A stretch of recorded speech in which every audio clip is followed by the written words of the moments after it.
अस्सलाम वालेकुम जी, कैसे हैं आप सब। Welcome back to my channel Samreen in the kitchen. आज मैं आप लोगों के साथ 100% परफेक्ट चॉकलेट फज केक की रेसिपी शेयर करूंगी, जो कि आप आंखें बंद करके ट्राई कर सकते हैं। रेसिपी को बस आपने स्टेप बाय स्टेप फॉलो करना है और वीडियो का कोई भी पार्ट मिस नहीं करना। अच्छा जी, इसे बनाने के लिए सबसे पहले हमने एक साफ सुथरा बाउल ले लेना है। पानी नहीं होना चाहिए, बिल्कुल ड्राई बाउल होना चाहिए। 3 अदद बड़े साइज के अंडे ऐड कर देंगे, जो कि रूम टेम्परेचर। विस्कर से इसे बीट करना स्टार्ट करेंगे। आप लोग हाथ वाले विस्कर से भी इसे बना सकते हैं, क्योंकि इस रेसिपी में अंडों को बहुत ज़्यादा फ्लफी नहीं किया जाता।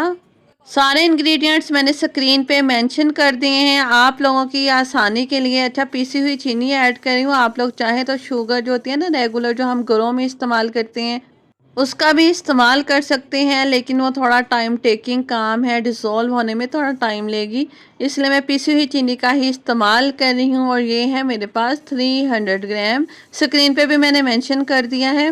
केक की मिक्सिंग बहुत इंपॉर्टेंट स्टेप है, यहाँ पे आपने वीडियो को बिल्कुल स्किप नहीं करना। अगर आप लोग चाहते हैं कि आपके केक्स भी एकदम परफेक्ट बने। चीनी को देखें, मैंने यहाँ पे थोड़ा थोड़ा करके ऐड किया है, थोड़ा थोड़ा बस हम ऐड करते चले जाएंगे, मिक्स करते चले जाएंगे। इससे बहुत अच्छी प्रॉपर मिक्सिंग हो जाती है। अच्छा जी, मैदा लिया है यहाँ पे मैंने 330 ग्राम, और साथ में कोको पाउडर लिया है 60 ग्राम। इसे मैंने छान लिया है दोनों इंग्रेडिएंट्स को।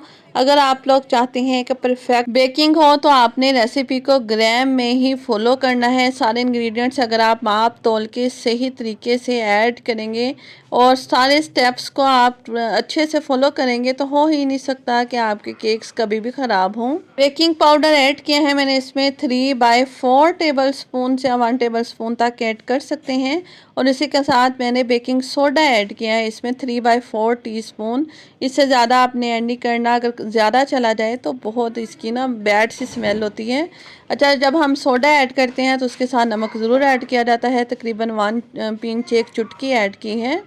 इसे मिक्स करेंगे और इसे कर देंगे साइड पे। दूध लिया है यहाँ पे मैंने हल्का गर्म दूध 200 ml, और अब हम इसमें विनेगर सफ़ेद सिरका ऐड करेंगे 1 टीस्पून। अगर आप लोग इस तरह बटर मिल्क का इस्तेमाल नहीं करना चाहते, तो इसकी जगह पे आप लोग फ्रेश दही का इस्तेमाल भी कर सकते हैं। अच्छा, इसे हमने मिक्स करना है और 5 मिनट के लिए रेस्ट देंगे, और ये हमारे पास बटर मिल्क रेडी हो जाएगा। अच्छा जी, अंडे और चीनी जो हमने बीट करके रखे हुए थे, उसमें अब हम बटर मिल्क ऐड कर हाथ वाले विस्कर से ही हम इसे मिक्स कर लेंगे। बहुत ज़्यादा इसकी मिक्सिंग में टाइम नहीं लगता, जस्ट इंग्रेडिएंट्स ऐड करते चले जाएं और मिक्स करते चले जाएं, और एकदम परफेक्ट ये बनके रेडी होता है। अच्छा जी, अब हमने जो ड्राई इंग्रेडिएंट्स रेडी किए हुए थे इसमें ऐड करेंगे। ये भी हमने एकदम से ही ऐड नहीं करने, बिल्कुल थोड़ा थोड़ा करके ऐड करेंगे और मिक्स करते चले जाएंगे। अगर आप सारे ड्राई इंग्रेडिएंट्स एकदम से ऐड कर देंगे तो लम्स बनने के चांसेस हो जाते हैं, और जिसे डिज़ोल्व करना बहुत मुश्किल हो जाता है। बाद में ओवर बीटिंग की वजह से केक डेंस हो जाता है, बैठ जाता है। जब भी हमने बेकिंग पाउडर या बेकिंग सोडा ऐड कर देना है, तो उसके बाद केक को हमने बहुत ज़्यादा मिक्स नहीं करना। इस चीज़ को नोट डाउन कर लें।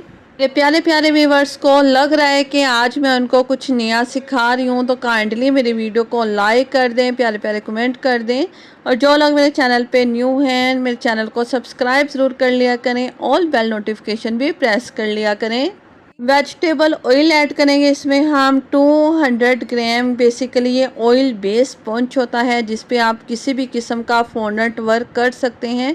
अच्छा, ऑयल जो है आप पहले भी ऐड कर सकते हैं ड्राई इंग्रेडिएंट्स ऐड करने से पहले। अगर आप लोग चाहते हैं कि मैं इसी तरह केक की मज़ीद रेसिपीज़ आप लोगों के साथ शेयर करूं, तो मुझे कमेंट सेक्शन में ज़रूर बताइएगा।